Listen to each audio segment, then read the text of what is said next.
Admiral Sarah Chen stood on the bridge of the battleship Last Hope, watching Earth die through the main viewing screen. The planet that had given birth to humanity was burning. Massive energy beams from the alien ships turned the blue and green, whirled into a ball of fire and molten rock. "Ma'am, the final evacuation ships have cleared Earth's atmosphere," reported Lieutenant Commander Torres from his station. His voice was steady, but Chen could see his hands shaking as he worked at his console. Chen nodded, but did not look away from the screen. She had seen 17 billion people die in the past 3 months. Now she watched the home of humanity itself become nothing but ash and glowing metal. The Veltar ships hung in space like dark metal spiders. Each one was 10 times larger than the biggest human vessel.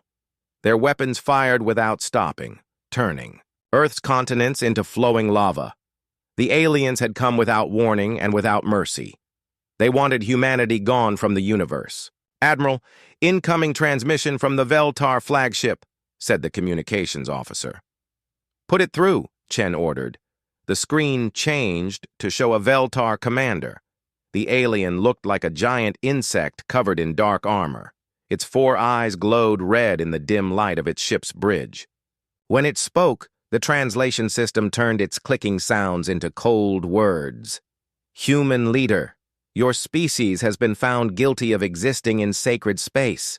Your world is now cleansed. Surrender your remaining ships, and we will grant you quick deaths." Chen stepped forward. "I am Admiral Sarah Chen of the United Earth Fleet. You have murdered my world and my people. We will never surrender." The Veltar commander tilted its head. "Your resistance is pointless. You have primitive weapons and few ships. We have ruled this galaxy for 50,000 years. You are insects to be stepped on." "Maybe," Chen said, "but insects can bite, and sometimes they survive." The alien made a sound that might have been laughter. "Survive? Where will you go, human? We know every star system within 1,000 light years. Our sensors can track your ships across the galaxy. You have nowhere to run." Chen smiled coldly. "We'll see." She cut the transmission and turned to her crew. "Signal all ships. Execute protocol exodus immediately." The bridge crew worked quickly. Around Earth, the last 300 human ships began to move. They were not warships anymore. Every available space had been filled with sleeping families, genetic samples, and the knowledge of humanity.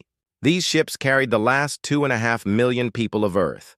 Chen watched the fleet split into 20 different groups. Each group would travel to a different part of the galaxy, far from Veltar space. They had planned this for months, ever since the first alien attack. If humanity was going to die, they would not die quietly. "Ma'am, the Veltar ships are moving to intercept," Torres reported. "Too late," Chen said. The human ships activated their jump drives simultaneously. Space twisted around them as they entered faster than light travel. In seconds, they were gone. The Veltar commander appeared on screen again. His red eyes were angry. "You think you can escape? We will hunt you down. We will find every last human and destroy them." "You're welcome to try," Chen said. "But you might want to remember something. Humans don't forget, and we don't forgive. We will be back." The Last Hope was the last ship to jump. As space folded around them, Chen took one final look at Earth.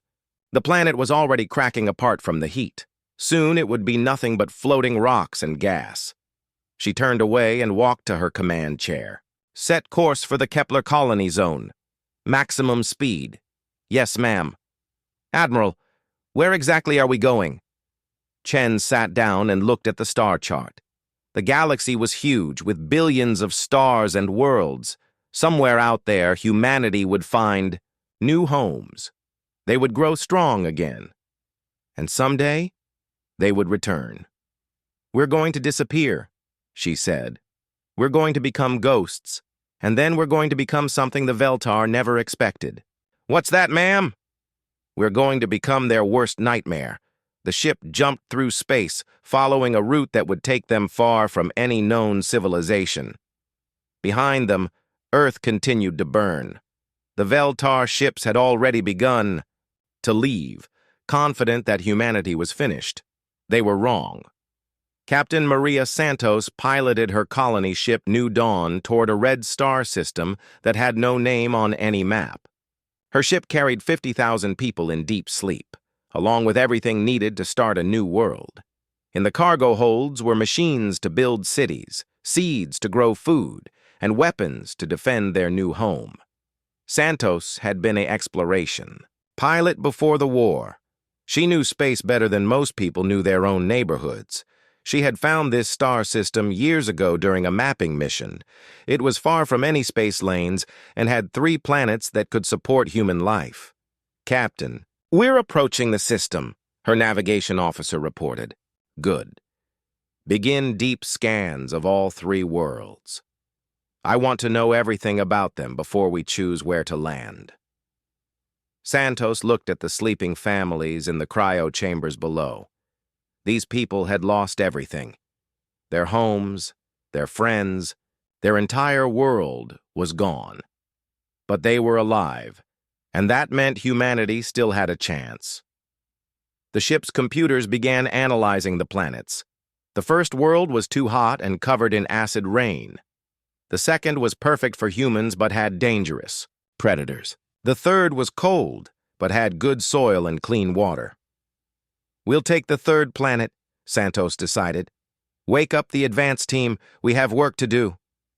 As her ship moved toward their new home, Santos thought about Admiral Chen's final words. The Veltar thought they had won. They thought humanity was just another weak species that could be easily destroyed. But humans were different. They adapted. They survived. They learned from their mistakes and came back stronger. The Veltar had made one critical error. They had left humans alive. Commander Zhang Wei guided his ship toward a different star system entirely. His vessel carried the genetic banks of Earth, samples of every plant and animal that had ever lived on humanity's homeworld. If humans were going to rebuild, they would need to remember what they had lost. Zhang's ship also carried something else: scientists. The smartest people from every field of human knowledge. They would study, they would experiment, they would find ways to make humanity stronger and smarter and more dangerous. "Commander, we're detecting some kind of space station in this system," his science officer reported. Zhang frowned. "Veltar?" "No, sir. The design is completely different. It looks very old and appears to be abandoned." "Interesting.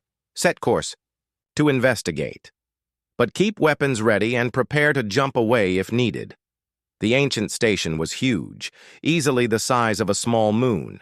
It was clearly built by aliens, but not the Veltar. The technology was different, more advanced. Whoever built it had been gone for a very long time. "Sir, I'm detecting some kind of database in the station's core. It might contain information about advanced technology." Zhang smiled. This was exactly what humanity needed. "Prepare a boarding party. We're going to learn everything this station can teach us."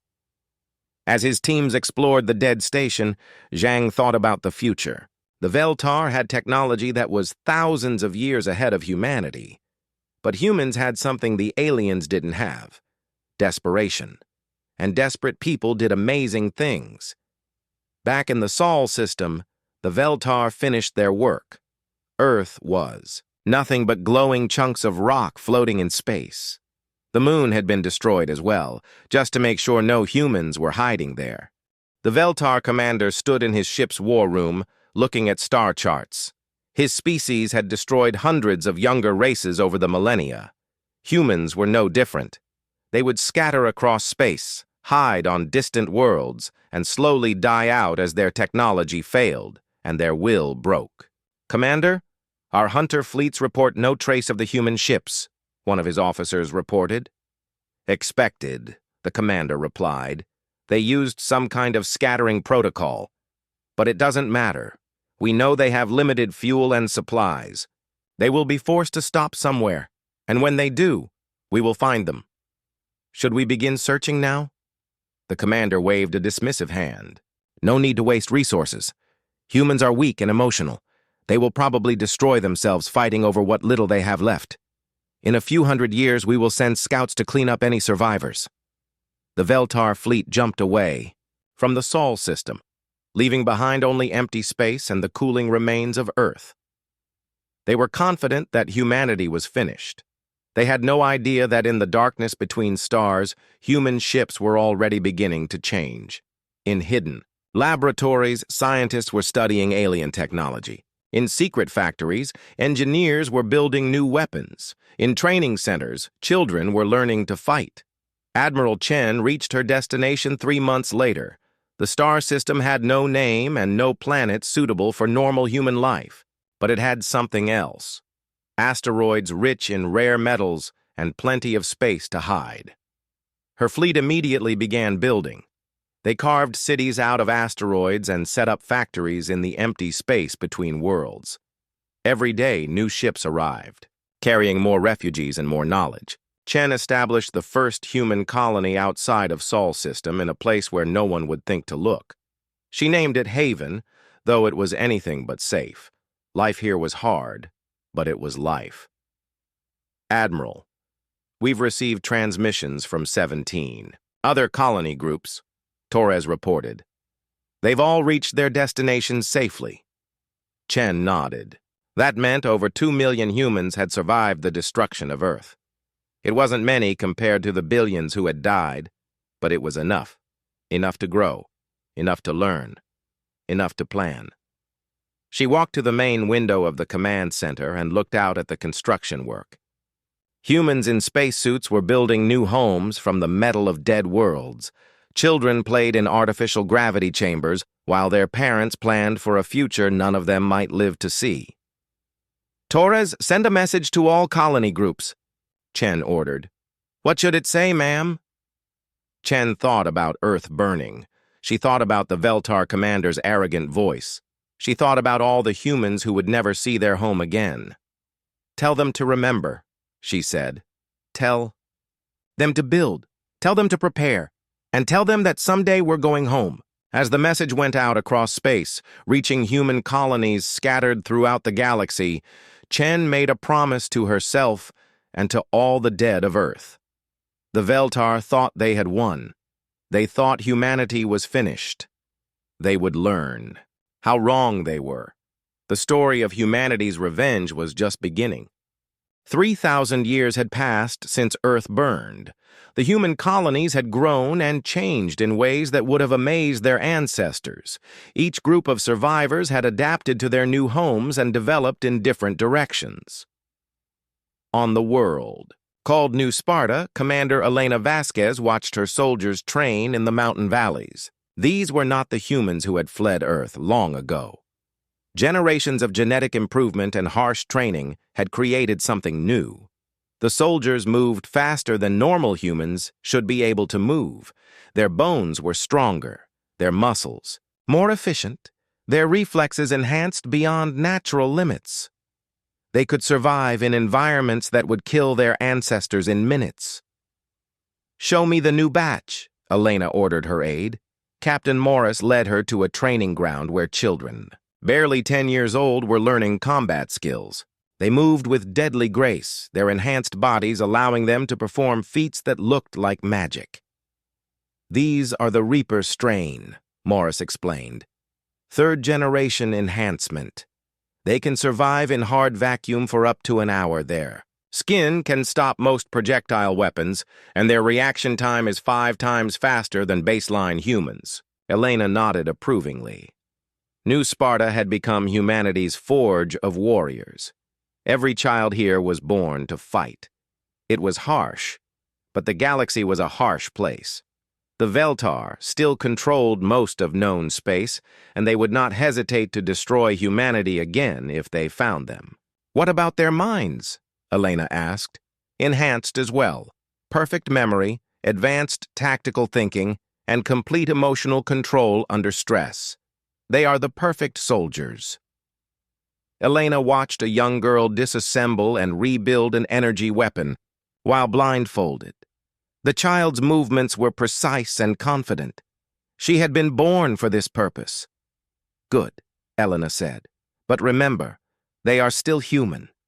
They must never forget why we fight. Far across the galaxy, on a world of perpetual storms called Prometheus, Dr. Sarah Kim stood in a laboratory that would have been impossible to build on Earth. The entire planet had been transformed into a research facility dedicated to understanding and improving human technology. Kim herself was no longer entirely human. Cybernetic implants connected her brain directly to the facility's computers. She could process information at superhuman speeds and work for days without rest.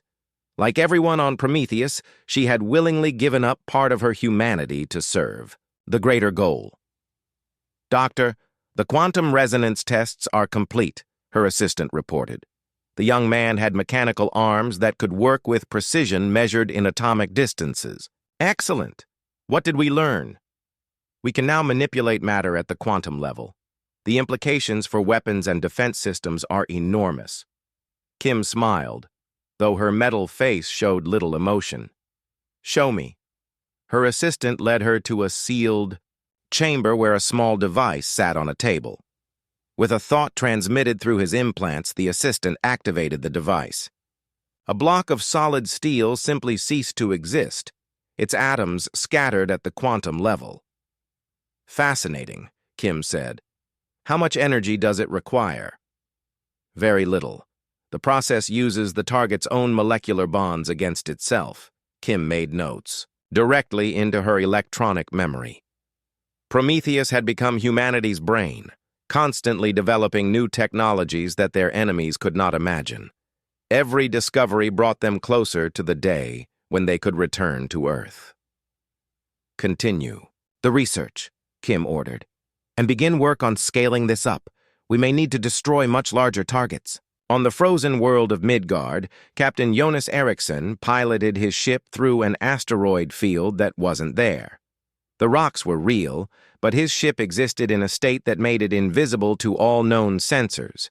This was the gift of the Ghost Fleet, the ability to hide entire armies in plain sight. Eriksson's ship used technology that bent space around itself. To any observer, there was nothing there but empty space. The Veltar had searched for human colonies for centuries without finding a single trace.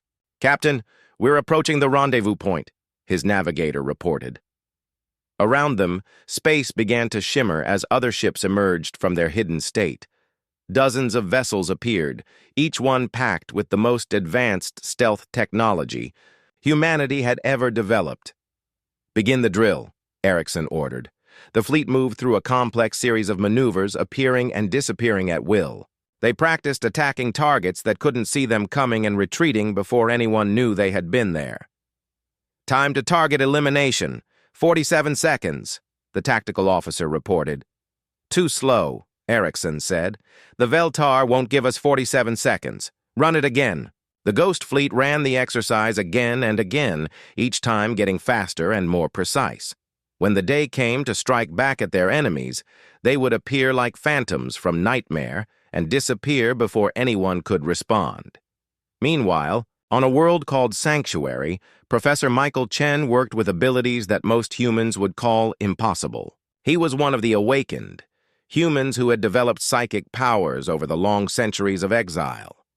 Chen sat in meditation with 50 other awakened, their minds linked in a network that spanned the entire planet.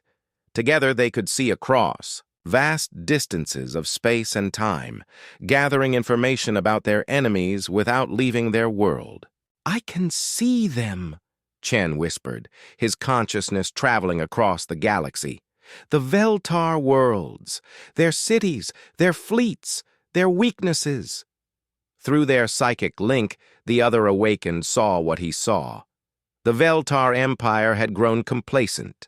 Over the millennia, they relied on automated systems and slave armies to maintain their power. Their own people had become soft and lazy. "They have forgotten how to fight," another awakened observed. "They believe they are invincible." Chen pushed his awareness further, searching for the most important target of all. After hours of mental searching, he found it. "Earth!" he gasped, breaking the link. I've found Earth! The others gathered around him eagerly. Earth had been lost. For 3,000 years, no human knew what had happened to their home world after the Veltar finished destroying it. "What did you see?" Professor Martinez asked.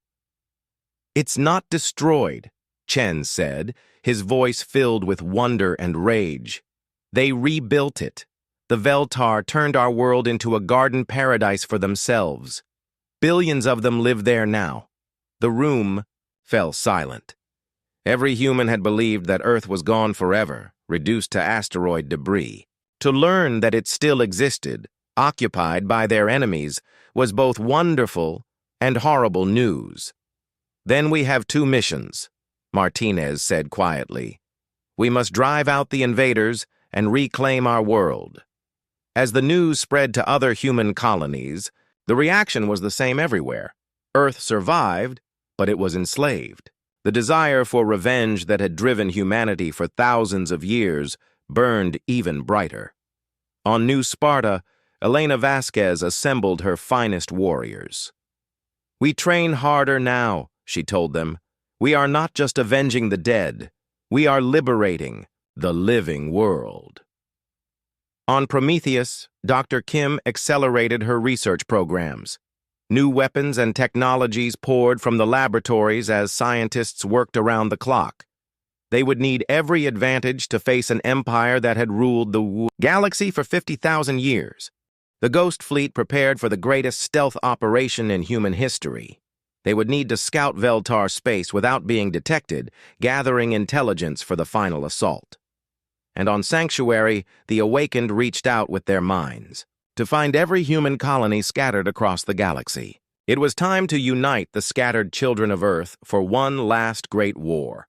Admiral Sarah Chen had died centuries before, but her descendant, Admiral Helena Chen, now commanded the largest human fleet ever assembled.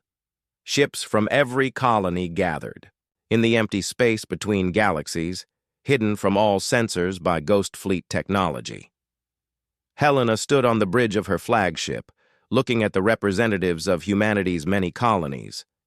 Each group had become something different over the long years of exile. Some looked barely human anymore, changed by technology or genetics or psychic awakening. But they all remembered.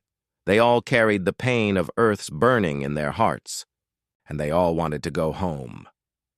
"My fellow humans," Helena began, "for 3,000 years we have prepared for this moment. We have become stronger, smarter, and more dangerous than our enemies can imagine. We have turned our exile into evolution." She gestured to the star charts showing Veltar space. "Our enemies think we are extinct. They have forgotten we exist. This gives us the greatest advantage any army has ever possessed. Surprise!" A Reaper soldier stepped forward. Her enhanced body was covered in armor that looked like liquid metal. "What are our orders, Admiral?"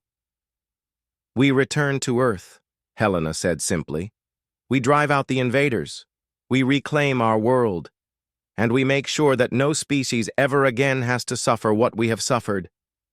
The assembled humans cheered, but it was not a sound of joy. It was the sound of predators preparing to hunt. The Veltar had created something they never intended. A humanity forged by loss and tempered by time into the perfect weapon of revenge. As the great fleet prepared to move, Helena looked at a small vial of soil she carried. It was Earth from the original Earth, saved by the first refugees and passed down through the generations. Soon, she would return it to where it belonged. But first, they had a war to win. The ship's computers began calculating jump routes into Veltar space. Soon, the galaxy would learn that humanity had not forgotten. They had simply been waiting for the right moment to remind everyone why it was dangerous to make humans angry. The Veltar had ruled the galaxy for 50,000 years. They had destroyed countless species and considered themselves the ultimate power in the universe. They were about to discover how wrong they were. In hidden bases throughout Veltar space, human infiltrators who had been placed decades earlier began to activate. On Sanctuary, the Awakened reached out with their minds to begin the greatest psychic assault ever attempted. On Prometheus, the final weapons were loaded onto ships that could carry the destructive power of entire stars. New, Sparta's warriors sharpened their blades and checked their enhanced bodies for peak performance. The Ghost Fleet charged their stealth systems and prepared to become phantoms of death.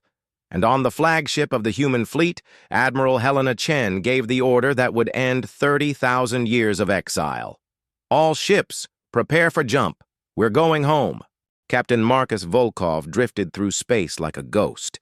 His ship, the Retribution's Edge, was completely invisible to every sensor the Veltar Empire possessed. Around him, the busy traffic of an alien star system continued without anyone knowing that death had come to visit. Marcus was a child of the Ghost Fleet, born in the spaces between stars where humanity hid from its enemies. His ship could bend light around itself, exist in quantum superposition, and phase through solid matter when needed. To the universe, he simply wasn't there. "Captain, we're approaching the Veltar core system of Dominion Prime," his navigator whispered. Even inside their hidden ship, the crew spoke quietly. Old habits from 30,000 years of hiding died hard. "Good. Begin deep scanning protocols. I want to know everything about their defenses." Marcus had been chosen for this mission because he was the best infiltrator the Ghost Fleet had ever produced. His job was simple but incredibly dangerous. Sneak into the heart of Veltar space and discover how strong their empire really was.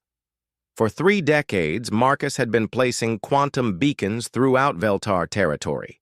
Each beacon was smaller than a grain of sand, but could transmit vast amounts of information across the galaxy instantly. Soon, Admiral Chen would know everything about their enemy's capabilities. The ship's sensors painted a picture of the Veltar system that surprised Marcus. The defenses were extensive but outdated. The weapons platforms looked impressive, but used technology that human scientists had surpassed centuries ago. "Scan their patrol ships," Marcus ordered. "Already done, sir. They're using the same designs we encountered 3,000 years ago. No improvements, no upgrades. It's like they stopped trying to advance their military." Marcus frowned. This didn't make sense. The Veltar had ruled the galaxy for 50,000 years. How could they have allowed their technology to stagnate? "Take us closer to the planet. I want to see their ground installations." The Retribution's Edge slipped through the outer defense grid like a phantom.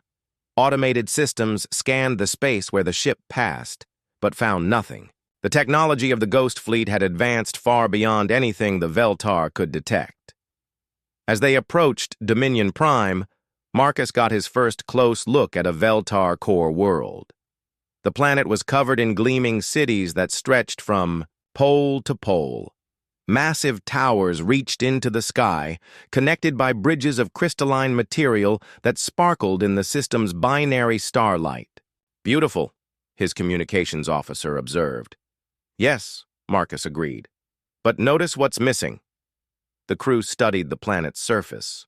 Slowly, they began to understand what their captain meant. "No military installations," the tactical officer said. "No defense batteries, no barracks, no weapons factories." "Exactly. They've turned their core worlds into art galleries. Where are their armies?" The ship's computers worked to answer that question. Deep scans revealed that the Veltar had indeed changed dramatically over the millennia. Their military forces were now largely automated and stationed on border worlds. The core systems relied entirely on technological superiority and the fear their reputation created. "Sir, I'm detecting something unusual in the next system over," the science officer reported. "It's listed in their databases as a restricted cultural preserve." "Set course. Let's see what's so special about it." The ship jumped to the neighboring system, and what Marcus saw there changed everything. The third planet from the star was blue and green, with white clouds swirling through its atmosphere. It had continents and oceans arranged in patterns that seemed familiar yet wrong. "Captain," the navigator gasped. "Is that Earth?" Marcus whispered. "That's Earth, but it wasn't the Earth of human memory. The continents had been reshaped into artistic designs. The oceans had been turned into geometric patterns. Mountain ranges formed perfect spirals, and rivers flowed in mathematical curves. "They didn't destroy it," Marcus said, his voice filled with wonder and rage. "They turned it into their garden." The ship's sensors revealed the full horror of what had been done to humanity's home world. Billions of Veltar lived on the surface in cities built from the bones of human civilization. They had turned Earth into the ultimate trophy of their conquest. "Sir, should we plant a beacon here too?" Marcus thought about it. The beacon would allow Admiral Chen to see what the Veltar had done to Earth. It would also give the human fleet precise coordinates for their assault. "Yes, but make it special. I want a full quantum resonance beacon. When the time comes, I want our fleet to arrive exactly where we choose." As his crew worked to plant the beacon, Marcus continued studying Earth. The planet still had the same gravity, the same size, the same position relative to the sun. It was still home even after 30,000 years of alien occupation. "Beacon deployed, sir. We should leave before their patrols detect any anomalies." "Agreed. Set course for our final target." The final target was the Veltar capital world of Supreme Throne. If Marcus could plant a beacon there, Admiral Chen would be able to strike at the very heart of the Empire. Supreme Throne was the most heavily defended world in Veltar space. The planet was surrounded by massive defense platforms, each one capable of destroying entire fleets. Patrol ships moved in constant patterns, their sensors sweeping space for any sign of intrusion. "This is going to be tricky," Marcus muttered. His ship slipped past the outer defenses using technology the Veltar couldn't even imagine. They phased through scanner beams, bent space around detection grids, and moved like a whisper of quantum uncertainty through the enemy's strongest defenses. As they approached the planet itself, Marcus got his first look at the rulers of the galaxy. Supreme Throne was even more magnificent than Dominion Prime. Cities floated in the clouds above the surface, connected by bridges of pure energy. The architecture was impossible and beautiful, defying the laws of physics with casual arrogance. "Sir, I'm reading the population. There are over 50 billion Veltar on this world alone." Marcus nodded grimly. The enemy had turned their capital into the ultimate fortress city. Taking this world would require everything humanity had learned in 30,000 years of preparation. "There," his tactical officer said, pointing to a massive structure that dominated the planet's northern hemisphere. "That's their Supreme Command Center. If we can plant a beacon there, we can deliver a strike right to their leadership," Marcus finished. "Do it." The ship descended through the planet's atmosphere, invisible to every sensor and detection system the Veltar possessed. They passed through energy shields that should have been impenetrable and landed on the roof of the command center itself.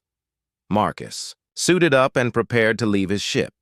This part of the mission required a personal touch. The beacon had to be placed in exactly the right location to be effective. He stepped out onto the roof of the enemy's most important building. Below his feet, the rulers of the galaxy planned the domination of countless worlds. They had no idea that a human warrior stood above their heads, preparing to bring their empire to an end. Marcus found the perfect spot and activated the beacon. It burrowed into the building's structure and disappeared completely. When Admiral Chen was ready to strike, she would be able to place her forces exactly where they needed to be. As he returned to his ship, Marcus took one last look around. The Veltar had built a beautiful empire on the bones of countless dead species. Their cities were works of art, their technology seemed like magic, and their power appeared absolute. But Marcus had seen the truth. They had grown soft and complacent. Their military was outdated, their defenses were predictable, and they had forgotten how to fight real wars. They ruled through fear and reputation rather than actual strength. Humanity, on the other hand, had spent 30,000 years becoming the perfect weapon of war. They had turned their pain into purpose and their exile into evolution. Captain, all beacons are in place. We have complete intelligence on 50 major Veltar systems, including Earth and their capital.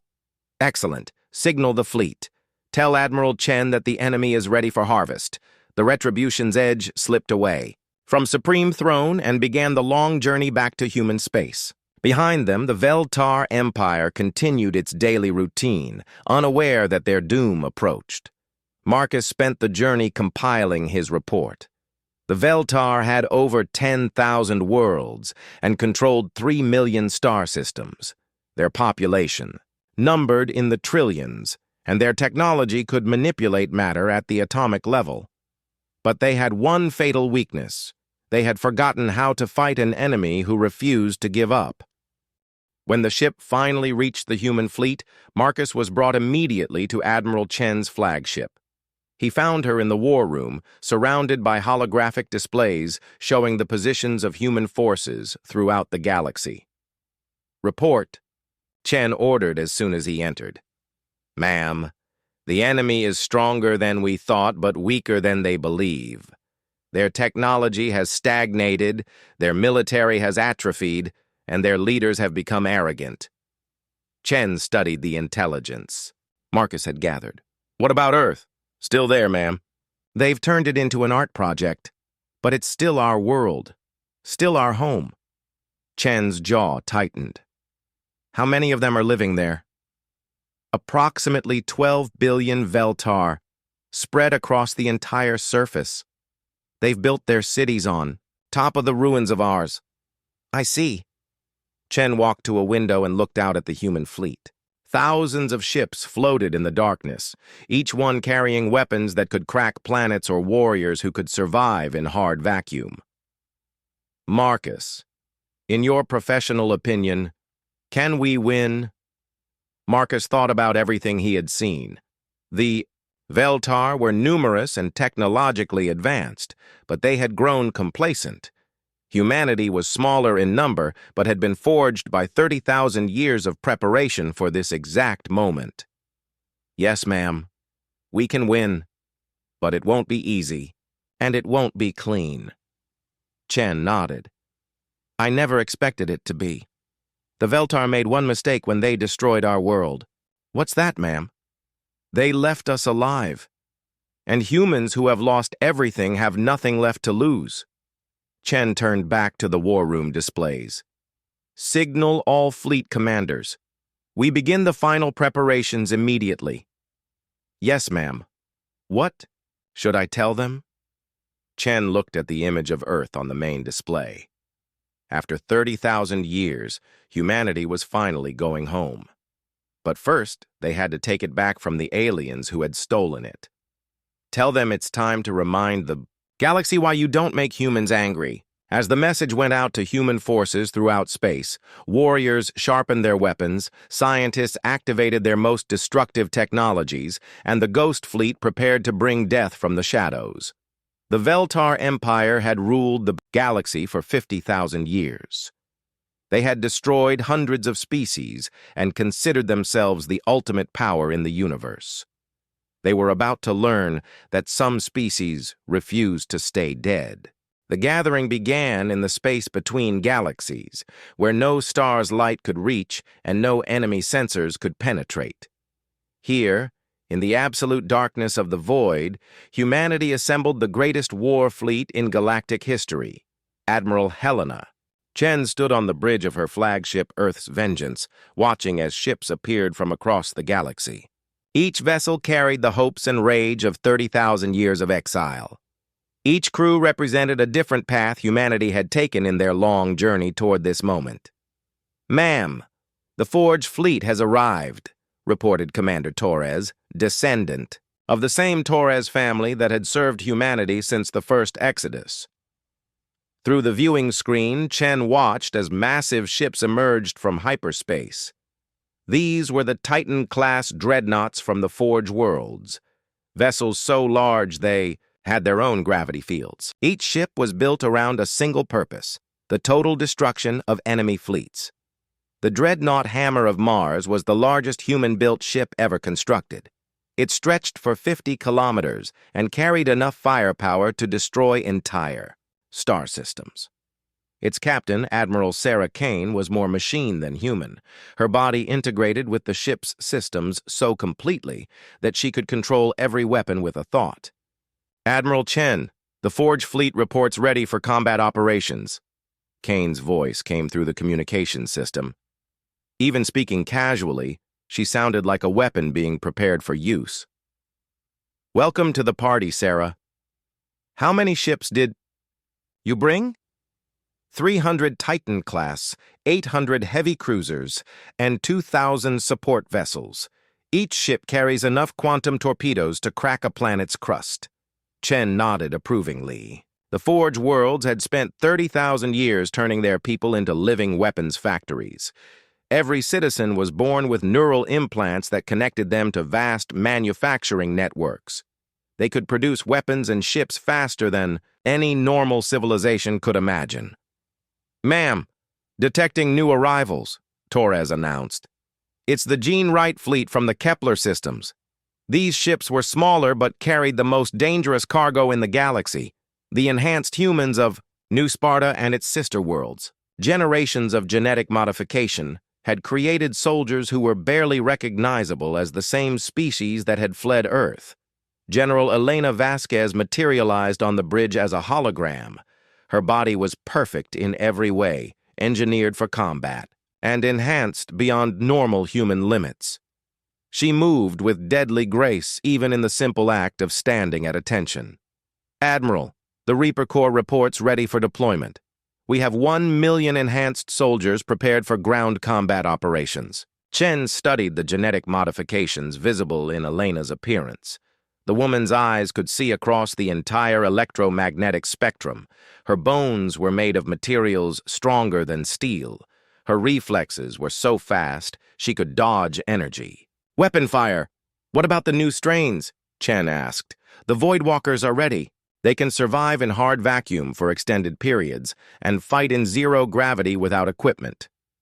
The Mind Guards are immune to psychic attacks and can block mental intrusions. The Tech Shapers can interface directly with alien technology and turn it against our enemies." Each type of enhanced human had been designed for specific combat roles. Together, they formed an army that could fight in any environment against any enemy. The Veltar had never faced anything like them. "Excellent. How long do you need to prepare ground assault teams?" "We're ready now, ma'am. We've been ready for 3,000 years." As Elena's hologram faded, Chen turned to watch the next arrivals. Ships appeared that seemed to materialize from empty space itself. These were the vessels of the Ghost Fleet, masters of stealth technology that made them invisible to every known sensor. Captain Marcus Volkov's ship Retribution's Edge suddenly appeared directly in front of the main viewing screen, having been there all along without anyone detecting it. The demonstration was both impressive and slightly unsettling. "Admiral, the Ghost Fleet reports full stealth capability across all vessels," Marcus announced through the communications system. "We can hide the entire invasion force until we're ready to strike." "How many ships do you have?" Chen asked. "Honestly, we're not sure. Some of our vessels exist in quantum superposition. They're simultaneously in multiple locations until we need them to be somewhere specific, but we estimate around 5,000 ships of various sizes." Chen shook her head in amazement. The Ghost Fleet had developed technology that seemed to break the laws of physics. Their ships could exist and not exist at the same time, phase through solid matter, and appear anywhere in the galaxy instantly. "Can you hide the entire combined fleet?" "Yes, ma'am. We can make this entire armada invisible to Veltar sensors. They won't know we're coming until we're already there." The final group to arrive was perhaps the most mysterious. Ships appeared that seemed to be controlled by thought alone, moving in perfect coordination without any visible communication between them. These were the vessels of the awakened, humans who had developed psychic powers during their long exile. Professor Michael Chen, no relation to the Admiral despite sharing a name, appeared as a holographic projection. His eyes glowed with an inner light that marked him as one of the most powerful psychics humanity had ever produced. Admiral, the Mind Fleet is ready. We have established psychic coordination with all human forces. When the battle begins, every ship and soldier will fight as one unified consciousness. What about the Veltar psychic defenses? We've studied them for centuries. Their minds are powerful but rigid. They rely on technology and automation.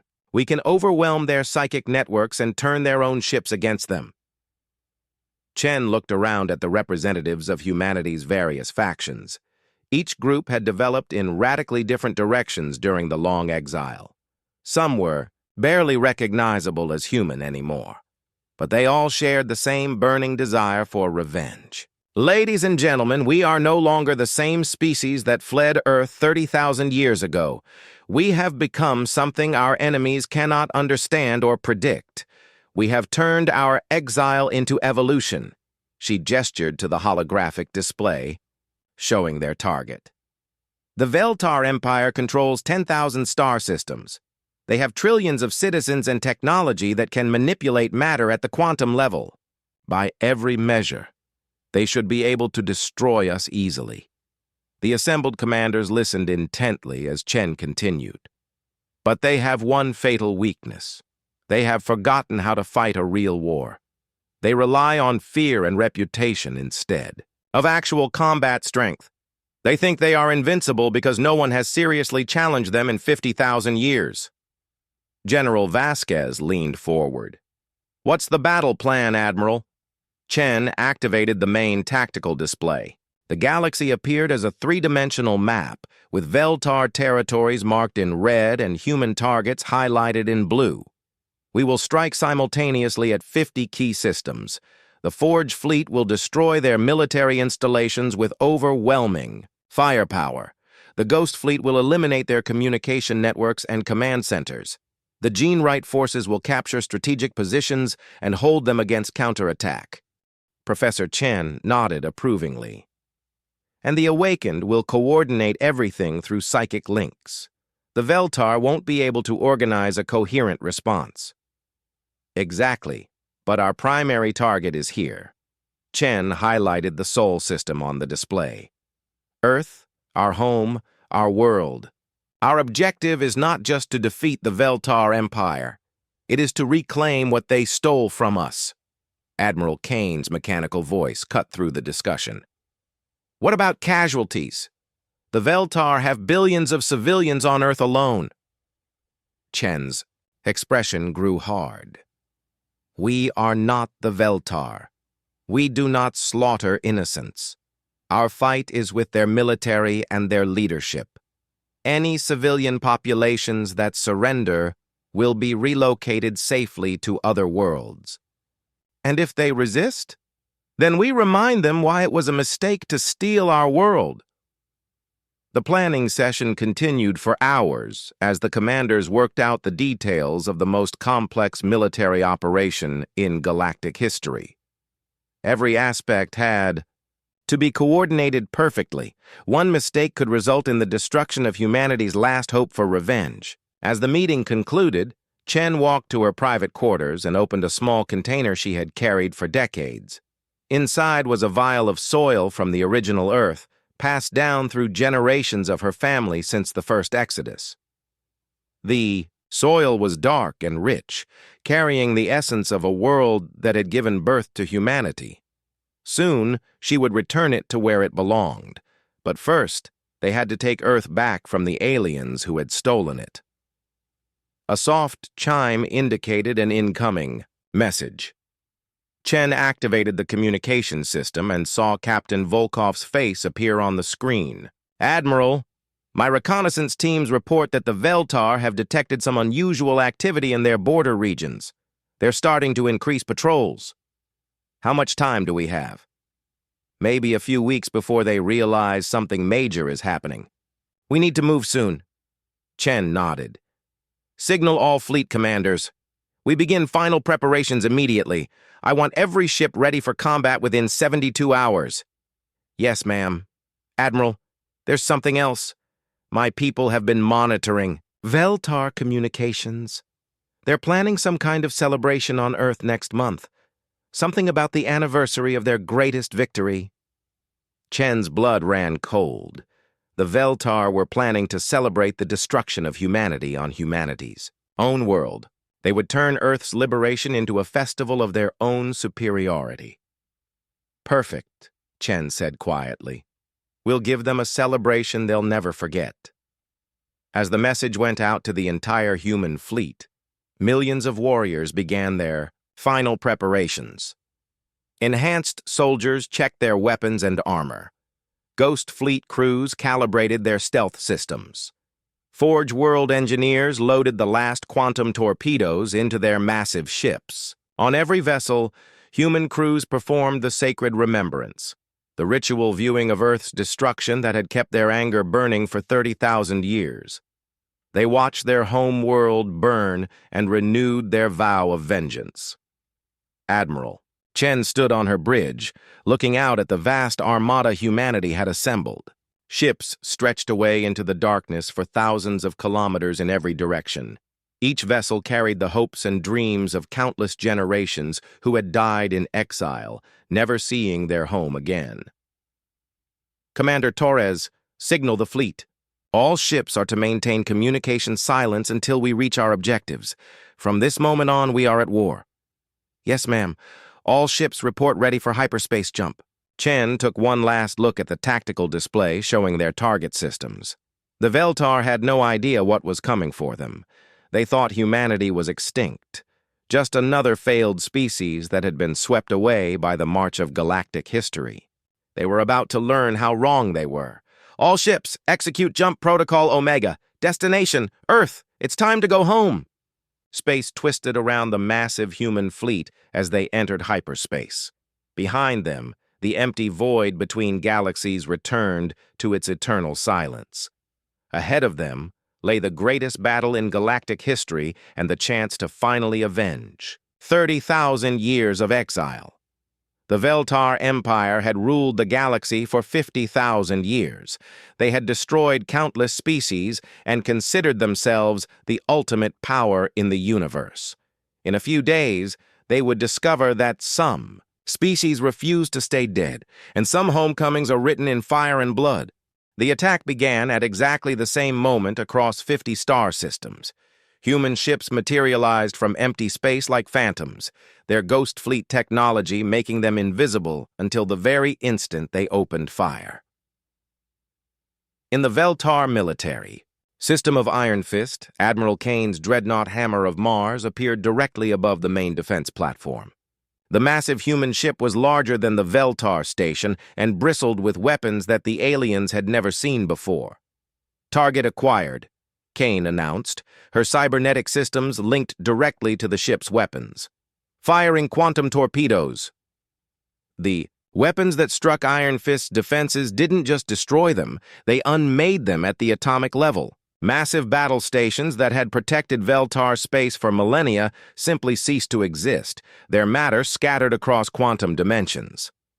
All primary targets eliminated, Kane reported to Admiral Chen. Beginning secondary bombardment.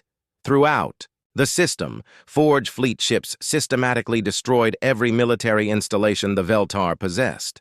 Their weapons were so advanced that the alien defenders couldn't even understand how they worked, let alone defend against them. Meanwhile, in the Veltar command system of Supreme Throne, Professor Chen led the psychic assault that would cripple the Empire's ability to respond. His consciousness, linked with thousands of other awakened humans, reached out across space to touch the minds of every Veltar commander. Beginning neural disruption, Professor Chen whispered, his awareness expanding to encompass entire planets. The Veltar had powerful minds, but they had grown dependent on technology to amplify their psychic abilities. When the human psychics attacked their artificial neural networks, the entire command structure of the Empire began to collapse. Veltar admirals found themselves unable to communicate with their fleets. Planetary governors lost contact with their armies. The Supreme Leader himself, the most powerful Veltar in the galaxy, suddenly discovered that his thoughts were no longer his own. "Neural networks compromised," Professor Chen reported. "The enemy cannot coordinate their response." But the most important battle was taking place in the Sol system, where Admiral Helena Chen led the assault on Earth itself. As her fleet emerged from hyperspace, she got her first look at humanity's homeworld in 30,000 years. Earth was beautiful and terrible at the same time. The Veltar had reshaped the continents into artistic patterns and turned the oceans into geometric designs. Floating cities drifted through the atmosphere like jeweled ornaments. It was magnificent, but it was no longer the world that had given birth to humanity. "Sensor sweep complete," Commander Torres reported. 12 billion Veltar civilians on the surface, approximately 50,000 military personnel. Defense platforms are minimal. They're relying on the system's reputation to protect them. Chen studied the tactical display. The Veltar had turned Earth into a paradise for their own people, never imagining that humanity might someday return to reclaim it. "Signal all ships. We do this cleanly. Military targets only. Any commander who harms civilians will answer to me personally." "Yes, ma'am." The Ghost Fleet reports they have disabled the planetary defense grid. Gene-Right dropships are standing by for ground assault. Chen activated the quantum resonance beacon that Marcus Volkov had planted years earlier. Suddenly, human soldiers began materializing directly on Earth's surface, bypassing all defenses through technology the Veltar couldn't comprehend. General Elena Vasquez led the first wave of Reaper Corps soldiers as they appeared in the capital, city of New Dominion, built on the ruins of what had once been London. Her enhanced body allowed her to survive the teleportation process and immediately begin combat operations. "Reapers, secure the government district," Elena ordered through her neural implants. "Remember, civilians are not targets. We're here to liberate our world, not destroy it." The enhanced soldiers moved through the alien city like deadly shadows. Their modified bodies allowed them to leap between buildings, survive energy weapon fire, and strike with precision that normal humans could never achieve. Veltar civilians screamed and fled as the human soldiers appeared among them. To the aliens, it must have seemed like their worst nightmares had come to life. The extinct species they had destroyed 30,000 years ago had returned as something beyond their understanding. But the humans kept their discipline. When Veltar civilians raised their hands in surrender, they were escorted to safety zones. Only the military personnel who continued to fight were targeted for elimination. "General, we've secured the primary communication center," one of Elena's lieutenants reported. "Shall we broadcast the Admiral's message?" "Do it." Across Earth, every communication device suddenly displayed the same image. Admiral Helena Chen, standing on the bridge of her flagship, holding a vial of soil from the original Earth. "People of the Veltar Empire," Chen began, her voice carrying to every corner of the planet. "You are living on stolen ground. This world you call your paradise was built on the bones of 17 billion murdered humans." The holographic projection showed the original destruction of Earth, preserved in human records for 30,000 years. Veltar civilians watched in horror as they saw their ancestors' weapons turning continents to glass and boiling the oceans. "We are the children of Earth," Chen continued. "We have returned to reclaim what was taken from us. You have one choice. Leave our world peacefully, or face the consequences of your ancestors' crimes." The response from the Veltar government was swift and predictable. Supreme Leader Kethvar appeared on communication channels throughout the system, his 4 red eyes blazing with anger. "Impossible! The humans are extinct. These are some kind of synthetic constructs created by our enemies to confuse us." But as reports came in from across the empire of simultaneous attacks on 50 star systems, Kethvar began to understand the truth. Somehow, impossibly, humanity had survived and grown strong enough to challenge the greatest power in the galaxy. "All fleets converge on Earth immediately," Kethvar ordered. We will crush these pretenders and turn their bones to ash, just as we did to their ancestors." But the Veltar fleets never had a chance to respond. Across the Empire, Ghost Fleet ships were systematically destroying their military capabilities. Forge Fleet dreadnoughts were obliterating their strongholds. Awakened psychics were turning their own weapons against them. The empire that had ruled the galaxy for 50,000 years was falling apart in a matter of hours. On Earth, the ground battle was reaching its climax. General Vasquez led her Reaper. Corp soldiers in an assault on the Veltar military headquarters, built on the site where the United Nations building had once stood. The building was a masterpiece of alien architecture, its crystalline walls reaching into the clouds. But it crumbled like paper when the enhanced humans attacked it with weapons that could manipulate matter at the quantum level.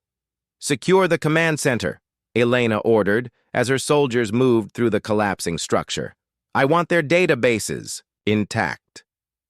We need to know what they did to our world." The Veltar military commander, General Zethrak, made his final stand in the building's central chamber. He was surrounded by his elite guards, each one armed with weapons that could vaporize. Normal humans. But Elena and her soldiers were not normal humans. They moved faster than the aliens could track, their enhanced bodies allowing them to dodge energy weapon fire and strike with lethal precision. "Surrender," Elena commanded, her voice carrying the authority of 30,000 years of human rage. "Your empire is falling. Your fleets are destroyed. You have lost." General Zethrak raised his weapon defiantly. "We are the Veltar. We have ruled this galaxy for 50,000 years. You are nothing but primitives who should have stayed dead." "Maybe," Elena said calmly. "But primitives who stay dead don't come back to haunt you." The fight was over in seconds. Elena's enhanced reflexes allowed her to move faster than the alien could fire his weapon. When the smoke cleared, General Zethrak lay dead, and the Veltar military command on Earth had been eliminated. Throughout the system, Veltar resistance was collapsing. Their ships were being destroyed by weapons they couldn't understand. Their planets were being occupied by soldiers who seemed to materialize from thin air. Their leaders were being captured or killed by enemies who moved like ghosts. Admiral Chen watched the battle reports with grim satisfaction. 50 star systems had fallen to human forces in less than 12 hours. The mighty Veltar Empire was crumbling like an ancient ruin. "Ma'am, we're receiving surrender signals from over 30 Veltar fleets," Torres reported. "Their commanders are requesting terms." "Tell them the terms are simple," Chen replied. "Complete withdrawal from all occupied worlds, reparations for the species they've destroyed, and permanent exile from Earth." "And if they refuse?" Chen looked at the tactical display showing human forces throughout Veltar space. Humanity had become something their enemies couldn't comprehend or defeat. They had turned their exile into evolution and their pain into power. "Then we remind them what happens when you make humans angry." The surrender of the Veltar Empire came 3 days later. Supreme Leader Kethvar, his capital world occupied and his fleets destroyed, had no choice but to accept humanity's terms. Admiral Chen stood in the ruins of the Veltar Command Center on Earth, looking out at the planet they had stolen and transformed. The floating cities were coming down, their artificial beauty giving way to the natural landscape that lay beneath. "Admiral, the Veltar evacuation is proceeding on schedule," General Vasquez reported. "The last of their civilians will be off-world within a month." "Good. What about the other occupied species?" "They're celebrating in the streets. The Kethani delegation wants to erect a monument to human liberation. The Zorf Collective is offering to share their most advanced medical technology. The Titan Republic wants to establish a formal alliance." Chen nodded. The galaxy was changing. For 50,000 years, it had been ruled by fear and oppression. Now it would be guided by species working together as equals. And the Veltar themselves? "Most of them are cooperating," They're being relocated to the Galactic Rim, where they can build new colonies away from the species they once oppressed. Some of their leaders have requested permission to stay and help with the restoration effort. Chen was surprised. They want to help restore Earth. They say they want to make amends for what their ancestors did. They've offered to use their terraforming technology to return the continents to their original shapes. Chen walked to the window and looked out at the transformed landscape. The Veltar had turned Earth into a work of art, but it was alien art imposed on a human world. Returning it to its natural state would take years, but it could be done. Accept their offer, Chen decided, but they work under human supervision. This is our world now. As the weeks passed, Earth slowly began to change back into the world. Humanity remembered. The geometric oceans were reshaped into natural coastlines. The artistic mountain ranges were returned to their original forms. The floating cities were replaced with structures that honored both human heritage and the lessons learned during 30,000 years of exile.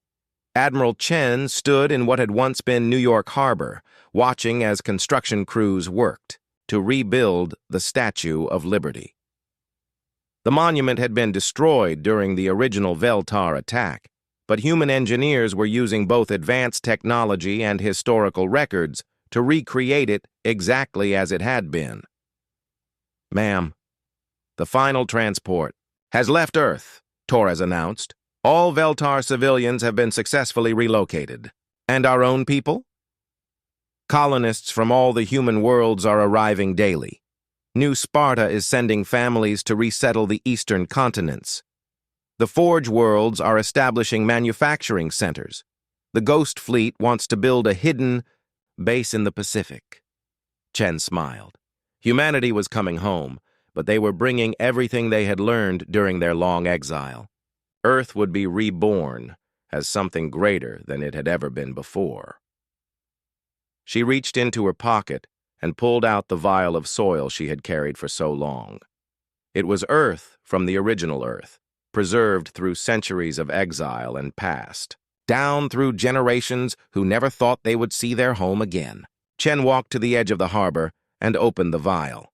The dark soil scattered on the wind, mixing with the ground of the world that had given birth to humanity. "We kept faith with the dead," she whispered. "We honored the promise. Earth is home again."